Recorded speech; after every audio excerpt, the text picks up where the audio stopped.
안녕하세요. 처음에 브랜드 디자인 팀에 들어오게 되면, 저희는 여기 있는 우리 팀 온보딩 페이지를 같이 보게 되는데요. 이거는 예진님 때부터 적용이 됐었고, 한번 같이 보도록 할게요. HR팀 온보딩이 마무리될 때쯤에 시작을 하고, 이 페이지를 처음부터 끝까지 설명을 드립니다. 이 페이지를 보시면, 저희 업무 커뮤니케이션 방법에 대해서 적혀 있어요. 저희 내부에서는 업무를 노션으로 진행을 하고 그렇기 때문에 알림을 켜놓는 게 필수입니다. 그리고 두 번째로 업무 소통과 공유는 메일로 하고 있어요. 그래서 모든 팀원을 참조하고 그리고 한 주제에 한 가지 메일을 오픈할 수 있도록 합니다. 그래서 그 메일 대화가 형성이 되면서 한 주제에서는 어떻게 대화를 해왔는지를 한 번에 알 수 있겠죠. 메시지 툴로는 슬랙을 사용하고 있어요. 자세한 건 아래에서 다시 설명드리도록 할게요. 그리고 미팅을 요청할 때는 두 가지 방법이 있는데 메일로 요청을 하거나 아니면 구두로 요청을 할 수 있고 그 중에서 둘 다 가능하지만 그 중에서 중요한 건 어, 그렇게 약속 시간을 잡고 나면 무조건 캘린더로 초대장을 발송합니다. 그래서 약속을 잊지 않게 알림을 해 놓고요. 그리고 결제는 노선에 작성하고 위아고에서 결제할 때 결제자의 저를 추가해 주세요라고 적어 놓았습니다. 그리고 두 번째로는 저희 파일 관리 관련해서 적어 놓았는데 이 브랜드 제작 프로세스 테스트를 먼저 하고 그 이후에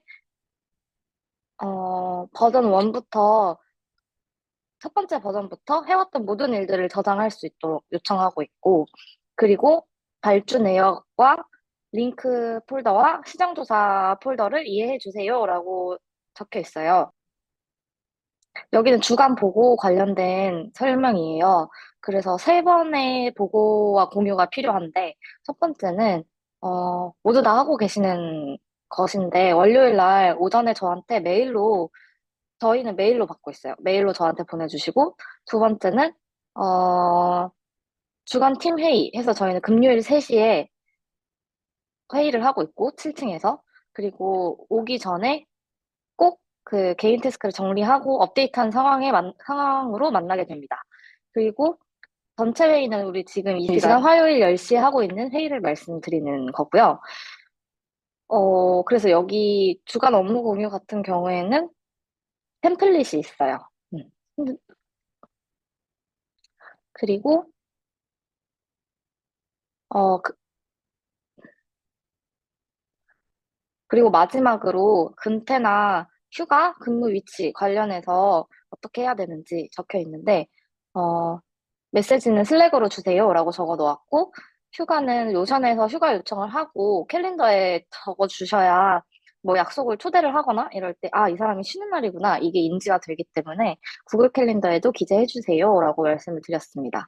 그리고 근무 위치 같은 경우에는 저희는 사무실 근무를 원칙으로 하지만, 필요시에 다른 곳에서도 업무를 할 수 있는데, 다만 어디에 있는지 제가 알고 있어야 된다고 생각하기 때문에, 이 슬랙에 있는 부디봇을 이용해서 공유를 해달라고 말씀을 드리고 있어요. 온보딩 관련 자료들이 있는데, 아까 이 말을 기반으로 여기에 하나씩 생성이 되어 있는 거예요. 그래서 근태 알림은 어떻게 하는지, 휴가 신청은 어떻게 하는지, 그리고 근무 위치 이거 슬랙으로 신청하는 건데, 저희 슬랙에 보면 여기 워크플로우가 있어서 근무 위치 확인을 누르면, 어, 어디서 일할 건지 입력을 해서 자동 공유가 될 수 있도록 만들어 놨어요. 그리고, 프라임 타임에 대해서 설명을 하고 있고, 그 다음에 미팅 요청하는 방법, 그리고 저희가 생성하는, 저희가 배포하는 메일 서명이 있어요. 어떻게 만들어서 전달을 해야 하는지를 적어 놓았고요. 그리고 결제 신청하는 방법, 카드 결제하는 방법, 그리고 저희 내부에서 업무 프로세스가 어떻게 되는지, 브랜드 디자인 업무 프로세스가 어떻게 되는지, 그리고 여기는 테스트 관련해서 있는 건데, 여기 보시면 위에는 이제 공부할 때 쓰시는 거고 아래는 시험지예요. 이거 저는 업무 이론이라고 말할 수 있을 것 같은데, 브랜드 디자인 팀의 업무 베이스는 이 순서를 따라서 일을 하게 되는데, 음, 지금 이제 기획팀에서 넘어온 기획안들을 학습하고 경쟁사를 분석하고 벤치마킹하고 이런 과정을 겪고요. 그리고 나서 저희가 무드보드와 레퍼런스 보드를 만들어요. 컬러가 포함된. 이 경우에 이 두 가지를 합쳐서 디자인 기획이라고 말할 수 있어요. 그리고 나서 기획안을 작성하고 이제 BVI 작업을 시작하는데 BVI는 브랜드 비주얼 아이덴티티라고 해서 어 이제 개념으로만 잡혀있던 브랜드를 시각화하는 첫 번째 단계라고 생각해 주시면 되고 그 안에서 저희는 로고를 만들고 폰트나 패턴이나 장르에 대해서 결정을 합니다. 그리고 나서 그거를 기반으로 가이드라인을 만들어요. 여기까지가 BVI 작업이라고 말하고, 여기 뒷단에 BVX 작업이 있는데, BVX는 브랜드 비주얼 엑스페리언스 해서, 적용 어플리케이션 하는 작업을 얘기를 하고, 그래서 보통, 착공이 들어가면 가장 먼저 저희가 받쳐드려야 되는 게 공간에 들어가는 시각물들인데, 그래서 사인물들 넘겨드려야 되고, 그리고 나서 식기 디자인 있고, 그 다음에 메뉴판 디자인 있고, 그 다음에 굿즈 디자인 있고, 굿즈 디자인까지 마무리가 되면 마케팅 디자인이 들어가는데, 여기서는 웹과 SNS로 나눠져서 크게 작업이 되고, 이렇게 나눠져 있는 거는 어떤 부서와 가장 많은 협업을 하는가의 기준으로 나누어져 있어요. 그래서 유관 부서와의 관계가 높은 것들끼리 이제 카테고리화 돼서 나눠져 있다고 생각해 주시면 될 것 같아요. 그리고 나서 오픈하면 그 이후에 저희 이 브랜드 프로젝트에 대한 아카이빙 작업을 해서 BVI 마지막 작업을 하고 마무리를 합니다. 이렇게 과정을 가지고 있어요. 그래서 저희 이제 브랜드 디자인 팀에 들어오시게 되면 이 테스트를 꼭 보게 되어 있어요. 그리고 나서 이 맵 BNB는 조금 전사적인 흐름을 알 수 있게 해주는 테스트이고, 그리고 나서 용용 선생과 호랭이님과 부처 핸저 프로젝트에 대한 기본적인 이해도를 높이기 위해서 설계안과 가이드라인을 링크해 두었고, 호랭이님도 마찬가지로 브랜드 설계안과 가이드라인을 태그해놨습니다. 링크업 해놨습니다. 그리고 부처도 마찬가지로 그렇게 형성이 될 거고요. 그리고 나서 공유 부분입니다. 어, 주간 업무 공유 같은 경우에는 언제까지 주어야 하는지, 어디로 주어야 하는지, 그리고 템플릿, 그리고 저희가 일일 업무 공유를 따로 보내는 건 아닌데 항상 제가 확인할 수 있는 환경을 좀 만들어 놓았어요.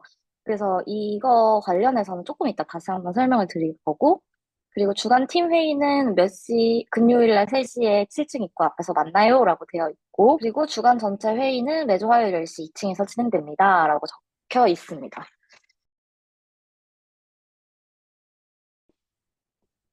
슬랙 같은 경우에는 네, 이렇게 저희한테 회의 시간을 알려주고, 회의 시간을 알려주고, 음, 그리고 이렇게 누가 어디서 일할 건지, 이유는 무엇인지 이렇게 알려줍니다. 그래서 그런 게 슬랙의 장점인 것 같고요. 그리고 저는 음, 이렇게 초대장을 저한테 보내주시면 제가 참석을 누를 경우에 이제 10분 전에 알림이 오고, 그리고 이게 제 스케줄에 표시가 되어 있기 때문에 그 시간에 다른 분들이 저한테 뭔가 요청을 하려다가 약속을 잡으려다가 이 사람 약속 있네? 이게 인지가 되기 때문에 저는 구글 캘린더의 초대장을 굉장히 좋아합니다. 그리고 아까 말씀드린 것처럼 그 브랜드 디자인 팀의 업무 이론, 이 브랜드 제작 시스템 디자인 파트를 공부하게 되면 그 이후에 업무를 같이 하는데 어떻게 영향을 끼치는지를 보여드리고 싶었어요. 전 지금 브랜드별로 나누어져 있는데 이 안에서도 이제 그 카테고리들이 아까 그 업무 기반으로 나누어져 있죠. 이렇게 개인 페이지 안에 업무 공유 페이지가 만들어지게 되는데, 업무 공유 페이지에, 업무 공유 페이지 같은 경우에는 템플릿이 있어요. 그래서 이거와 똑같이 만들어주세요. 또는 이거를 복제해서 쓰시되 도와드리진 않아요. 이해를 하셔야 되니까. 그래서 예진님 거를 보면 좋을 것 같아요. 예진님 거 같은 경우에 이렇게 브랜드 디자인 팀 페이지로 가서 여기에 개인 페이지에 접속을 할 수가 있어요. 그럼 예진님은 이렇게 운영을 하고 계시고, 여기 안에 보면 일일 업무 공유가 있죠. 이렇게 예진님의 업무 파악이 가능한데요. 예진님이 담당하시고 있는 업무들이고요. 그리고 예진님이 관계되어 있는 업무도 볼 수 있게 만들어 놓았어요. 그래서 자기가 담당하는 것뿐만 아니라 관계되어 있는 것도 놓치지 않고 볼 수 있도록 작업을 해놨고, 그리고 이렇게 타임라인으로도 볼 수 있어서 지금 어디서 어떤 업무 단계에 있는지 파악을 할 수 있고요. 그리고 이 아래에 있는 게 일일 업무 공유 시스템인데, 여기에 이제 예진님께서 오늘 무슨 순서로 어떤 일을 할 건지를 매일매일 정리를 해주세요. 그러면 그걸 보고 제가 업무를 파악할 수 있습니다. 입사 이래로 예진님이 어떤 순서로 일을 했는지를 알 수가 있죠. 음. 그리고 저 같은 경우에 제 거도 똑같이 보실 수 있어요. 어떤 업무를 하고 완, 지내면서 왔는지가 파악이 돼요.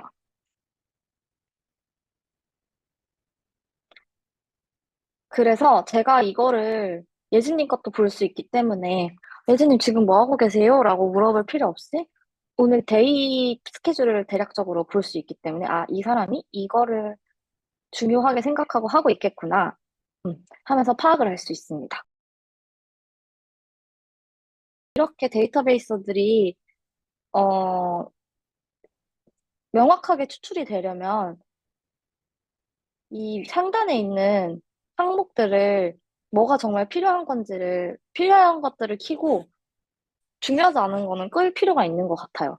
그래서 저 같은 경우에는 카테고리를 꼭 결국에는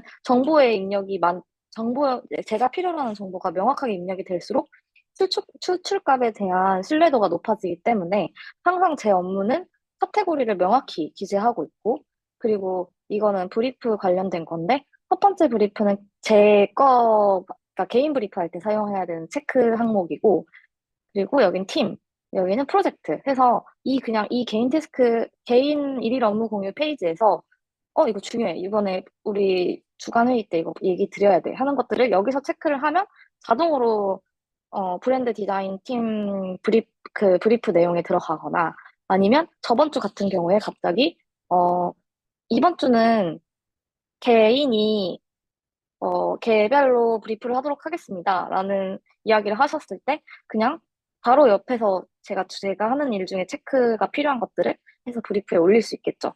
그래서 예진님도 마찬가지로 이게 명확하게 필요한 것들이 노출되어 있기 때문에, 각 페이지를 가서, 막 찾아가지고 체크할 필요 없이, 그냥 이 한 페이지에서 바로바로 체크해서 빠르게, 정리를 할 수가 있습니다. 한 번에. 그래서 담당자와 관계자 설정해 주셔야 되고, 그리고 진행 기간 체크해야 타임라인이 데이터베이스를 갖고 나오기 때문에 이거 꼭 정리해야 된다라고 생각을 해서 이 항목에 반드시 노출돼서 제가 체크할 수 있도록 하고 있고, 그리고 이 프로젝트를 꼭 체크를 해줘야 프로젝트 페이지에서 노출이 또 되기 때문에 이렇게 꼭 해야 되는 것들을 지정을 해서 한 번에 볼 수 있게 세팅을 해놓고 일을 하고 있습니다. 그래서 카테고리, 브리프 3개 창 모두 작업명, 진행 상황, 당담자, 관계자, 진행 기간, 중요도, 긴급도, 프로젝트. 이거를 꼭 채운 태스크들을 운영하고 있는 거죠. 그래서 제가 필요하다고 생각하는 모든 정보를 이 정보들을 필수로 기입하고 있기 때문에 뭐 어떤 추출값을 낼 때 신뢰도가 높다고 저는 생각하고 있어요. 감사합니다.